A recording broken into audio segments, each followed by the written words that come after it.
going on, y'all? I'm gonna make a quick little video about how to wire up a second alternator. This is gonna go for the GM 2-pin alternators, 2-wire alternators.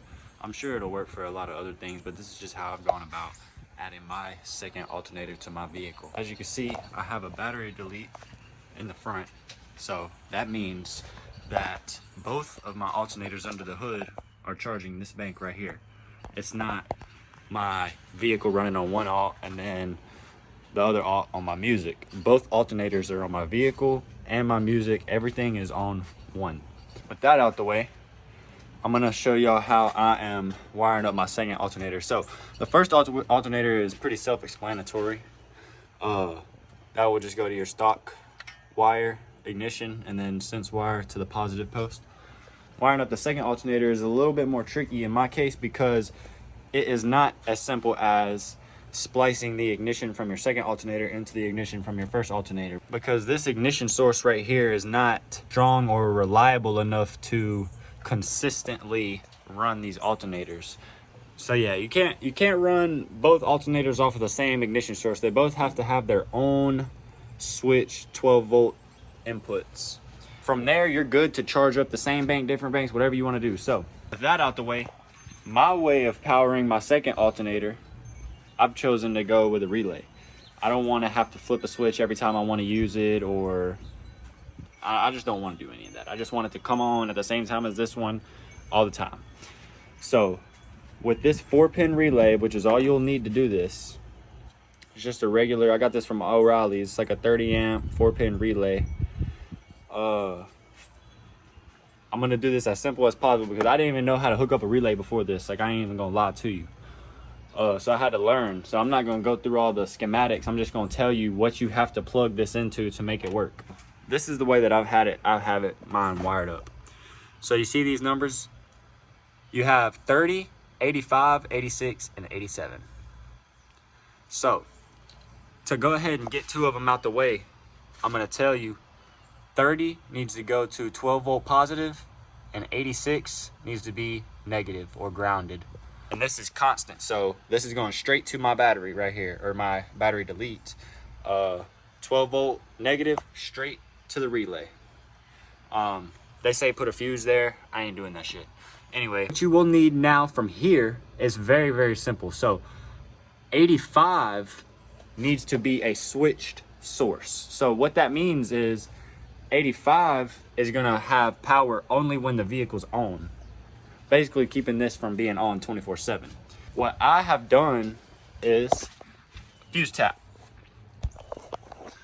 So what you'll have to do is you'll have to test your fuses by putting the multimeter on there and seeing that, okay, it's not putting anything out whenever the vehicle's off. Well, you turn the key on and then you get voltage out of it, then you know that you can tap into it for an accessory. So this is one for something else I have in there. I've tapped into the radio fuse, but for this one I'm tapping into an ignition source. So that's this one right here. I'll make another video on how to figure out which ones you need to use if I need to. So after you have one of your wires going to an ignition source, not a constant, but an ignition, an accessory that's only on when the vehicle's on, that one will go to number 85. Connect this here and then you turn the key on. That opens the circuit for 30 to connect to 87, because what we're going to do is we're connecting our ignition from the second alternator to number 87. So I'm going to show y'all how that is all wired up. We've got it all done, and to go back over what we've done here, we have got positive to battery on 30, negative to battery on number 86. On number 85, we have our accessory ignition source, which is the fuse tap in the interior of the truck. And then at 87, sorry, we have our input from the source we were trying to turn on, which in this case is our alternator. So basically what this is doing is whenever I turn the key, this accessory right here is going to open the bridge between 12 volt and my item that I'm trying to power. So turn the key, this activates, send a signal to relay, and it allows me to connect these two together. Turn the key off, this has no power, which breaks the connection between our power source and our thing we're trying to power. All right, so I'm gonna show y'all how to test this beforehand to make sure that it works. As you can see right now, we've got the multimeter on DC. Let's get up here.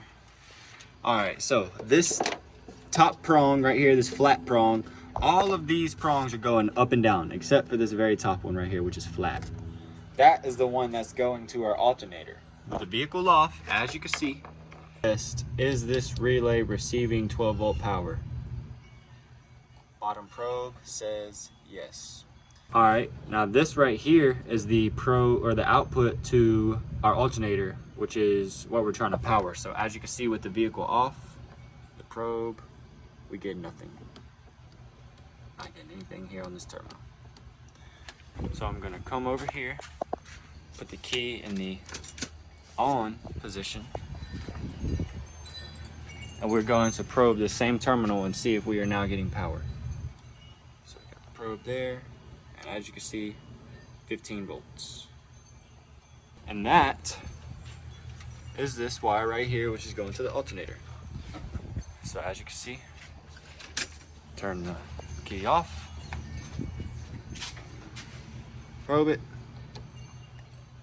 nothing. All right,